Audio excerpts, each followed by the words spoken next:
अरे कुठवर चालणार? 1,00,000 रुपये म्हणजे काय तुमची बाप नाही का, थोडी रक्कम नाही. आणि अशा गोष्टी जी माणूस कोण करतो, आपल्याच्यानं होत नसेल तर ठीक आहे, पण जो कोणी करत असेल तर त्याला पाठबळ देण्याचं काम आपण सर्वांनी केलं पाहिजे. आणि या ठिकाणी माझ्या सर्व आया बहिणी जमल्या, मित्रबांधव जमल्या, अत्यंत त्यांचा ऋणी आहे. आज खरं त्या न्यायविरोधी आंदोलन संघटनेचं नाव खरं शोभायला लागलंय की आमच्यावर अन्याय व्हायला लागला. अन्यायविरोधी आंदोलन आपल्या समाजाला न्याय मिळण्यासाठी झटत आहे. अशा अवस्था या ठिकाणी झालेली आहे. या मोर्चासाठी मोहन खोडे असतील, युवराज बाबू वाघमारे असतील, राजू थोरात असतील, आमचे लोंढे अण्णा असतील, सचिन लोंढे असतील, बगडे साहेब असतील, भिकाजी क्षीरसागर असेल, असंख्य तरुण या ठिकाणी या आंदोलन ही मोर्चा आपल्या आई बहिणीला 1,00,000 रुपये मिळावे यासाठी त्यांना अहोरात्र कष्ट केलं. मी त्यांचं या ठिकाणी सर्वांच्या वतीने आभार मानतो. आणि या ठिकाणी जोपर्यंत आपल्याला शासन जोपर्यंत पैसे देत नाही, जोपर्यंत आपल्या मागण्या मान्य करत नाही, तोपर्यंत आपल्याला असंच मिळून लढायचंय. आणि पत्रात घेतल्याशिवाय आपल्याला राहायचं नाही. आणि पत्रात घेतल्याशिवाय आम्ही बी बसणार नाही असं तुम्हाला अभिवचन देतो. आणि माझे 2 शब्द संपवतो. जय हिंद, जय रोजी, जय भीम. आदरणीय, माझा जो मुख्य विषय आहे की तो विषय म्हणजे 1,00,000 रुपयाचा. आता याच्यामध्ये तुम्हाला सगळ्यांना मी समजून नीट सांगतोय. गफलत त्याच्यामध्ये अशी होती कारण का त्या दिवशी आमदार साहेब आपल्या इथं आले, आदरणीय आमदार राजेंद्र राऊत या ठिकाणी इथं आले आणि त्यांनी त्या ठिकाणी त्यांनी मीटिंग मध्ये उभा केला आणि त्याच्यामध्ये त्यांनी स्पष्टपणे सांगितलं की हे देता येत नाही, हे दिशाभूल करणारं आंदोलन आहे, याच्यामध्ये 1,00,000 रुपयाची तरतूदच नाही. आता त्यांना नीट सांगणाऱ्यांनाच काही नीट कळलं नाही, त्याच्यामुळे थोडीशी त्यांची गफलत झाली. त्याच्यामध्ये आपली मागणीच अशी आहे की 2016-17 या 2 वर्षी शासनानं प्रधानमंत्री आवास योजना आणली आणि रमाई योजना आपली 3 लाखाची होती. मग ऑटोमॅटिक त्या रमाईमध्ये 1,00,000ची भर पडून ती पण 2.5 लाखाची झाली. आणि त्याच्यामध्ये शासनाने फरक हा शब्द वापरलाय. पत्रकार मंडळीनो, फरक हा शब्द वापरला त्या जी आर मध्ये की हा 1,00,000चा जी आर, त्या जी आर मध्ये 1,00,000चा फरक, वाढीव असा शब्द नाही, फरक आहे. आणि तो फरक त्या लाभार्थ्याला देण्यात यावा. मग यांनी काय केलं की यांनी ज्या फायली 2016-17च्या ज्या आल्या होत्या रमाईच्या, मग ते ऑटोमॅटिकच्या 2.5 लाखाची झाली फाईल, त्याच्यामध्ये 2.5 लाखाची ऑटोमॅटिकच झाली. त्यामुळे हा फरक गेला कुठं, हा खरा माझा मुद्दा आहे. पण त्यांचं म्हणणं असं आहे की ते जे नवीन फायली झाल्या त्यात ऍड करून आम्ही त्यांना 2.5 लाख दिले. ठीक आहे, मग आता आम्ही जी मागणी आमची सरसकट 1,00,000 रुपये द्या, हे म्हणतात की ते कायद्यातच नाही. अरे बाबा, कायद्यात हे काहीच नसतं. कायद्यात जर सगळे गोष्टी असत्या तरी आंदोलन मोर्चे कशाला काढावे लागले असते. या मागण्या असतात आणि या मागण्याला लोकप्रतिनिधीनं जनआक्रोश, जनतेची मागणी आणि आम्हाला काय तिथं मदत करता येते का, अशा प्रकारचं त्या ठिकाणी ते वक्तव्य व्हायला हवं होतं.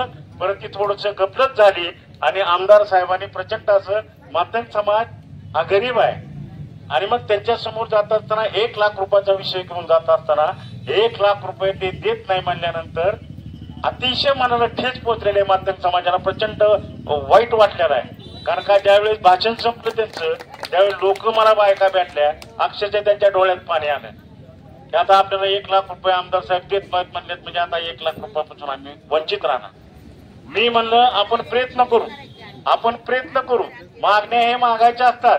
आता तुम्हाला उदाहरण सांगतो, लाडकी लेक योजना ही, लाडकी बहीण योजना ही कुठलीही महाराष्ट्रातल्या एकाही माणसाने ह्याची मागणीच केलेली नाही.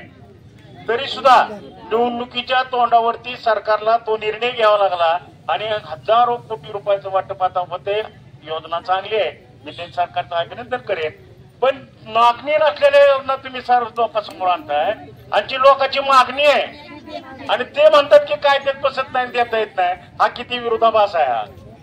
त्याच्यामुळं आता समाज बी जिद्दीला पडलाय की माझ्या नेतृत्वाखाली आता मी काय आमदार, खासदार, मंत्री नाही. आता खरं जर तुलनात्मक दृष्ट्या आता मी किरकोळ कार्यकर्ता आहे, पण लोकांचा माझ्यावरती असलेला प्रचंड विश्वास आहे. त्याच्यामुळं आपली उत्तर लढाई आपल्याला करायची. आता सुनीलनं सांगितल्याप्रमाणे अमित गोरखेच्या संदर्भात साहेब आम्ही दिवसभर होतो आता मातक समाजाचा एक वर्ग आमदार आहे, त्यांना आम्ही सांगितलं हे 1 लाखाच्या संदर्भामध्ये, आणि तो तर आम्ही हा सत्ताधारी पक्षाचा आमदार आहे. राज्य सरकारची जी सत्ता आहे तिथं त्या पक्षाचा तो आमदार आहे आणि तो मातंग समाजाचा आहे. प्रश्न मातंग समाजाचा, आमदार सत्ताधारी पार्टीचा आणि देवेंद्र फडणवीस साहेबांच्या जवळचा. त्याच्यामुळं ही प्रश्न मार्गी लागायला आपल्याला काय अडचण येणार नाही. दुसरे एक आपले आमदार आहेत पुण्यातले सुनील कांबळे म्हणून, त्याची माझं फोनवरती बोलणं झालेलं आहे आणि ते पण म्हणलेत की तुमचे मोर्चे वगैरे, आता सत्ताधारी आमदार आहेत आणि त्यांनी मोर्चाला विरोध केलेला नाही. ते म्हणतात की तुमचे मोर्चे वगैरे हो द्या. उलट पक्ष ते असं म्हणतात की समाज रस्त्यावर आलाय, समाजाचा उद्योग व्हायला लागलाय, हे आम्हाला तिथं सपोर्टेड आम्हाला बोलायला होईल मुख्यमंत्र्यांना उपमुख्यमंत्र्यांना. त्यामुळे तुमचे आंदोलन मोर्चे उपोषण चालू राहू द्या. ते सगळे प्रकरण आमच्याकडे पुण्यात घेऊन या. आम्ही 2 आमदार त्या ठिकाणी बसतो, अधिकाऱ्याशी बोलतो आणि अधिकाऱ्याशी बोलून आम्ही मुख्यमंत्र्यांना बोलतो की 1 लाख सरसकट कर्ज देण्याच्या संदर्भात शासनाला निर्णय घ्यावा लागेल. आता याच्यामध्ये इथं आपण बार्शीत जर बसून म्हणलं सरकारकडे पैसा नाही, अरे सरकार आहे किती समुद्र आहे की.